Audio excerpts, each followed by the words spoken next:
నమస్తే ఫ్రెండ్స్, నేను మీ Paddu. Welcome to our channel garden tiles.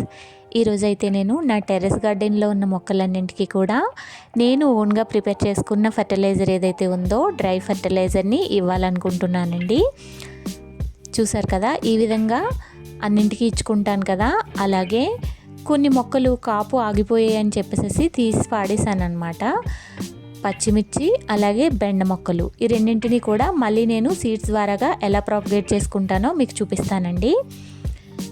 ఇదైతే ఎండుమిర్చి నుంచి డైరెక్ట్గా సీడ్స్ తీసుకున్నాను. అలాగే ఇవి బెండ పిక్కలు అనమాట. ఇవి నేను అమ్మ వాళ్ళ ఇంటి దగ్గర నుంచి తీసుకొచ్చుకున్నానండి.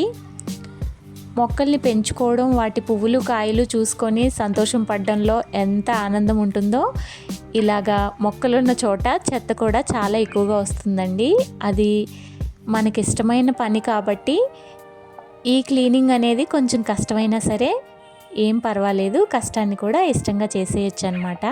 చూసారా, టమాటాలు ఒక్క చెట్టుకి ఎన్ని వచ్చినాయో. నేను ముందు రోజు ఈవినింగ్ ఈ చెత్త అంతా తీసి ఇలా పెట్టానన్నమాట. నేను ఎప్పుడూ మొక్కల్ని మార్చుతూ ఉంటానండి, వాటిని ఒకే ప్లేస్లో ఉంచను. ఎందుకంటే నాకు కిందన స్లాబ్కి ఎప్పుడు చెమ్మగా ఉంటే కొంచెం ఇబ్బంది కాబట్టి వాటి ప్లేస్ని రెగ్యులర్గా మారుస్తూ ఉంటాను. అందుకనే చిన్న వ్లాగ్ లాగా తీసి మీకు చూపించాలనుకున్నాను అనమాట. చూసారు కదా, నేను కాకరపాద అయితే కాయట్లేదని చెప్పి దాన్ని కూడా తీసేసాను. అలాగే కొన్ని రకాల మొక్కలు కూడా తీసేసాను అనమాట. అవన్నీ కూడా కాపు ఆగిపోయినాయి. మళ్ళీ నేను రిపోర్టింగ్ చేసుకోవాలన్న ఉద్దేశంతో వాటన్నింటినీ తీసి పాడేశాను. చూసారు కదా, మొత్తం టెర్రస్ అంతా కూడా ఇలా ఉంది. ఈ మొక్కల్ని తీసుకునేటప్పుడు నాకు టమాటాలు పండినవి చాలా వరకు కూడా వచ్చినాయండి. ఇది చూసారు కదా, సన్లైట్ బాగా ఎక్కువైపోవడం వల్ల ఈ మొక్క అయితే చచ్చిపోయింది. చూసారు కదా, టమాటాలు ఇన్ని వచ్చినాయండి. ఆ నెక్స్ట్ డే మార్నింగ్ గార్డెన్ అంతా కూడా ఈ విధంగా సెట్ చేశాను అనమాట. గార్డెనింగ్ చేసేటప్పుడు మనకి ఎంత సంతోషంగా ఉంటుందో ఈ పనులు చేసుకోవడానికి అంత కష్టంగా ఉంటుంది. నిజం చెప్పాలంటే కొంచెం ఓపిక ఉండాలండి. మనం చూడగానే అబ్బా భలే పెంచేస్తున్నారని అనుకుంటాం, కానీ దాని వెనుక చాలా కష్టం ఉంటుందన్నమాట. ప్రతిదీ కూడా చాలా డీప్గా అబ్జర్వ్ చేయాలి. అలాగే మార్నింగ్ ఈవినింగ్ దానికి వాటరింగ్ ఎలా ఉంది, మొక్క అసలు కండిషన్ ఎలా ఉందనేది కూడా ప్రతి మొక్కని కూడా చాలా డీప్గా అబ్జర్వ్ చేయాలి. చూసారు కదా, నేనైతే ఈ విధంగా మళ్ళీ నా టెర్రస్ గార్డెన్ని సెట్ చేసుకున్నాను అనమాట. నెక్స్ట్ డే మార్నింగ్కి ఈ విధంగా ఉంది. చూసారా, ఈరోజు ఫ్లవర్స్ అయితే కొంచెం తక్కువగా వచ్చినాయండి. ఎందువల్లనో తెలీదు. ఫర్టిలైజర్ ఇస్తే మళ్ళీ సెట్ అయిపోతుందన్నమాట.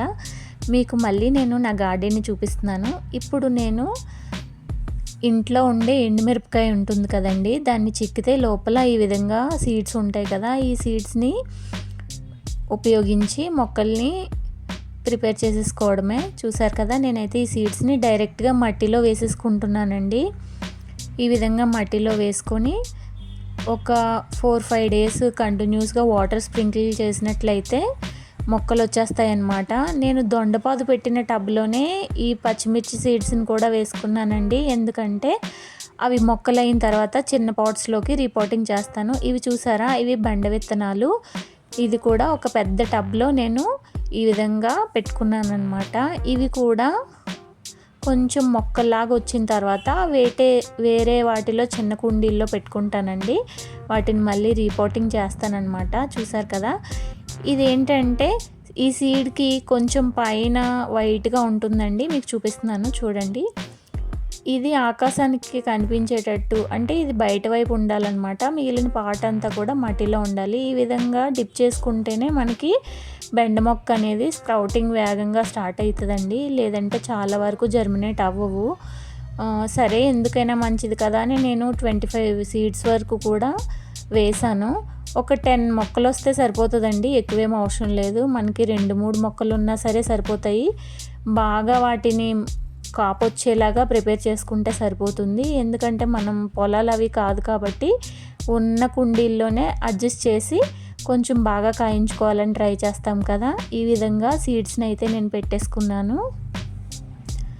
ఇప్పుడు మట్టిని కొంచెం అటు ఇటు కదుపుకుంటే సరిపోతుందండి. నేనైతే 25 సీడ్స్ వరకు పెట్టుకున్నాను. ఇందులో నాకు 2-3 మొక్కలు వచ్చినా సరే సరిపోతాయండి. ఎందుకంటే బెండకాయలు కాయడం స్టార్ట్ అయితే చాలా బాగా కాస్తాయి. ఒక చెట్టుకి 20-30 కాయల వరకు కూడా వస్తాయన్నమాట. నేను ప్రీవియస్గా బెండ పిక్కలు పెట్టి మొక్కల్ని పెంచి కాయలు తీసుకున్నాను కాబట్టి ఆ అనుభవంతో చెప్తున్నాను. ఇది వచ్చేసి నేను గుడ్లు ఇంకా నిమ్మకాయలతో రీసెంట్గా ప్రిపేర్ చేసిన ఫెర్టిలైజర్ అనమాట.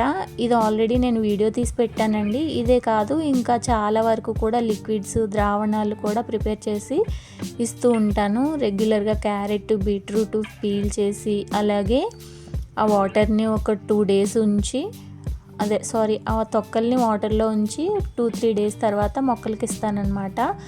అలాగే బనానా, బెల్లము 2 కలిపి కూడా ఇస్తూ ఉంటాను. అలాగే బియ్యం కడిగిన వాటర్ని కూడా నేను బయట పడేయనండి, మొక్కలకే ఇచ్చేస్తాను. అందువల్లే మొక్కలన్నీ కూడా చాలా బాగా ఉంటాయి.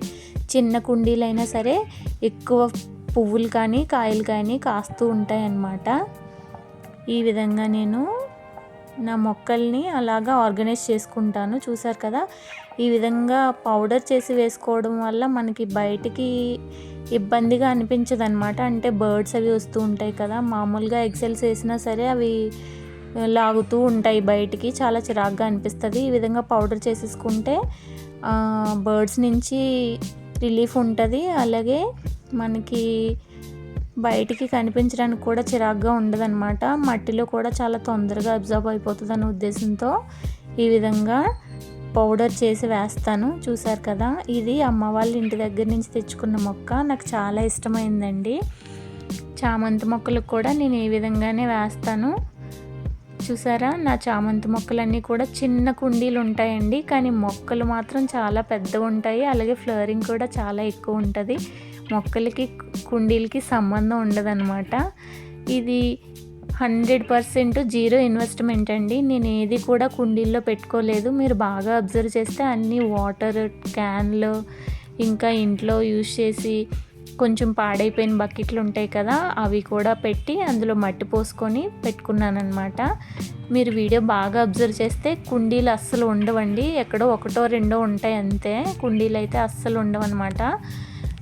జీరో ఇన్వెస్ట్మెంట్, ₹1 ఖర్చు లేకుండా నేను నా ఇంటికి సరిపడినన్ని కూరగాయలని, అంటే అన్ని రకాలు పండించకపోవచ్చు కానీ కొన్ని రకాల వరకు కూడా రీచ్ అవ్వగలుగుతున్నాను. ఆకుకూరలు అయితే 2-3 రకాల వరకు పెట్టుకుంటానండి. వీడియో కనుక నచ్చినట్లయితే లైక్ చేయండి. అలాగే ఛానల్ని సబ్స్క్రైబ్ చేసుకోవడం ద్వారా మీ సపోర్ట్ని నాకు అందజేస్తారండి. నేను అప్లోడ్ చేసే నెక్స్ట్ వీడియో మీ దాకా రీచ్ అవ్వగలుగుతుంది. మరో మంచి వీడియోతో మీ ముందు ఉంటానండి. అంతవరకు సెలవు. నమస్తే. Thank you for watching.